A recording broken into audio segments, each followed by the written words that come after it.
দেখেন ভিউটা দেখেন শুধু ভাই, যারা কখনো আসেন নাই একবার হলেও সাজেক আসবেন। আমার পিলেন কই?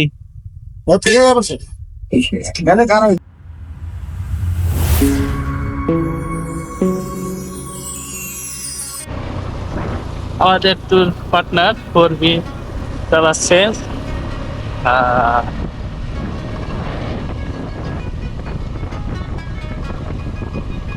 ভাই এই যে কি পরিমাণে এই যে এরকম নিচে নামতেছে, এখান থেকে আবার ভাই উপরে উঠতে হবে, এখান থেকে গতিটা নিয়ে উপরে উঠতে হবে।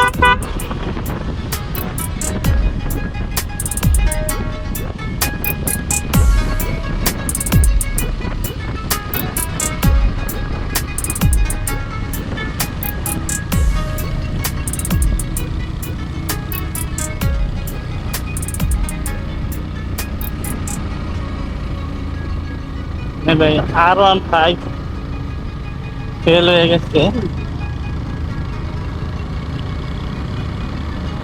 আলহামদুলিল্লাহ 2 নম্বর গিয়ারেই করতে পারতেছি। এখনো ভাই ঢাল শেষ হয় নাই, রিক্স শেষ হয় না। হ্যাঁ, ঢাল যতক্ষণ আছে ততক্ষণ রিক্স আছে। আলহামদুলিল্লাহ সব থেকে উঁচু ফেরার পথে সব থেকে উঁচু ঢালটা অতিক্রম করে ফেললাম। সামনে শত শত বাইক আছে এখন।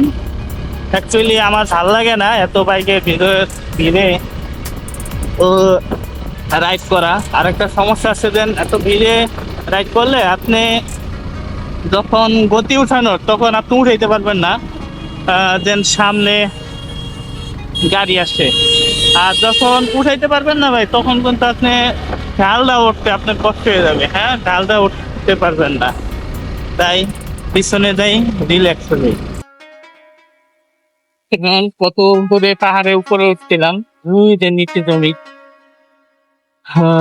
এখন আবার নামতেছি। দেখেন ভিউটা দেখেন শুধু ভাই, যারা কখনো আসেন নাই একবার হলেও সাজেক আসবেন, কারণ এরকম ভিউ না দেখতে ক্যামেরা দেখাতে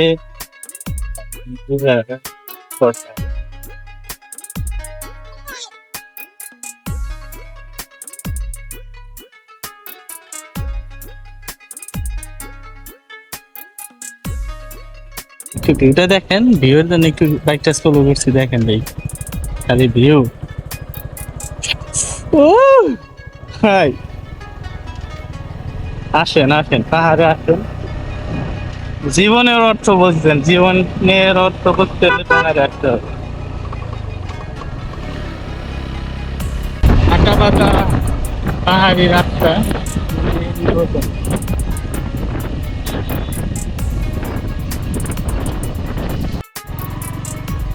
দেখেন তো ভাই ভিউটা কিরকম লাগে,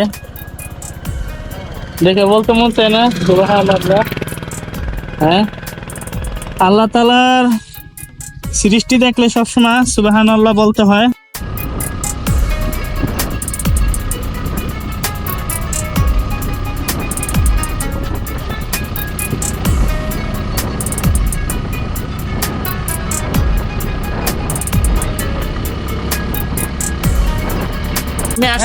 আবার দেখা হবে ইনশাল্লাহ, আবার একসাথে ট্যুর করবো। হ্যাঁ,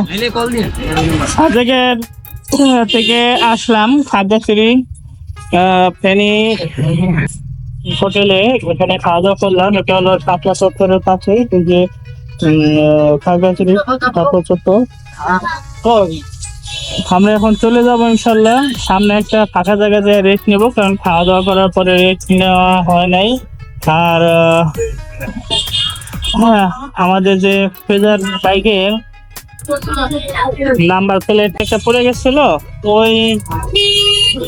ওইটা হলো ও ফটোকপি করছে, ফটোকপি করার পরে ওইটা এখন লাগাবে। হ্যাঁ, এই যে আমাদের রাসেল ভাই, যে আমাদের রাসেল ভাইয়া উনি খাগড়াছড়ি আরো থাকবে,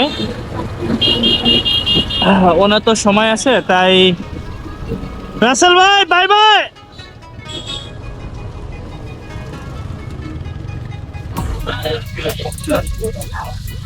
এতক্ষণ ছিলাম আমরা 4টা বাইক, এখন আমরা তিনটা বাইক হয়ে গেলাম, একটা বাইক খাগড়াছড়ি থাকবে, উনি আরো পরে আসবে। আর এই হলো খাগড়াছড়ি শহর, ভালোই, অনেক সুন্দর এবং পরিপাটি শহর। কি ভাই? হ্যাঁ,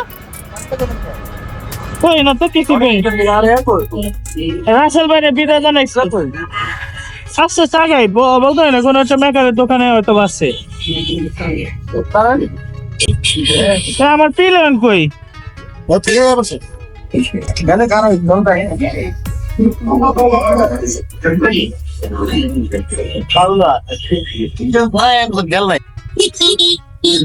ভাই একটা খুব মজার এবং হাসির একটা ঘটনা ঘটে গেল। সেটা হলো আমার পিলিয়নকে আমি রেখেই ওই সাইফুল বাংলাদেশে তো কথা বলতে বলতে চলে গেছি।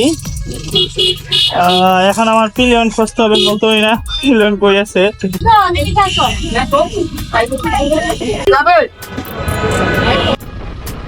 বিদায় খাগড়াছড়ি শহর, বিদায়।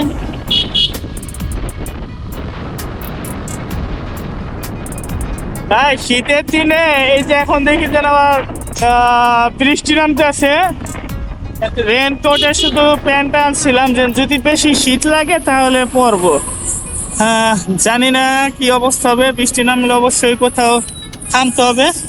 চট্টগ্রাম 108 কিলো,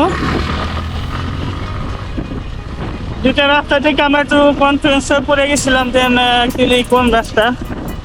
হ্যাঁ, আবার ফজরে আব্দুল হালিম সে আবার ম্যাপ দেখে বললো যে না ভাই ঠিক আছে আমরা সঠিক রাস্তায় আছি। হ্যাঁ হ্যাঁ হ্যাঁ, এই যে হলো ভাই খাগড়াছড়ি গেট, এটাকে খাগড়াছড়ি গেট বলে। সুন্দর গেটটা, অনেক সুন্দর, অন্য কোনো জেলাতে হয় না এরকম। পাম্প দেখলে দাঁড়ায়, তেল লাগবে, তেল।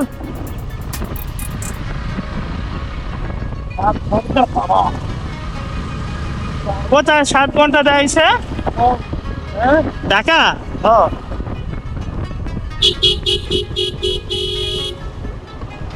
পাম্প গেল গা।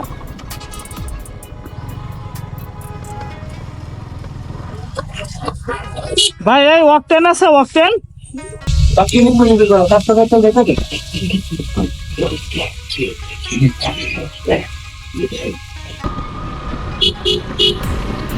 গাড়ির ফিউল নিয়ে নিলাম,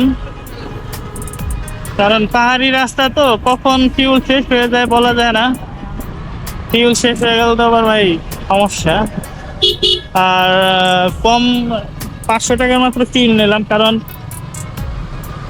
এখানে ফিউলের মান কিরকম বলতে তো হয় না, যদি সমস্যা হয়। আমার আবার এফআই ইঞ্জিনে তো জানেন সবাই যে ফিউল ভালো লাগে, খারাপ হইলে সমস্যা হয়।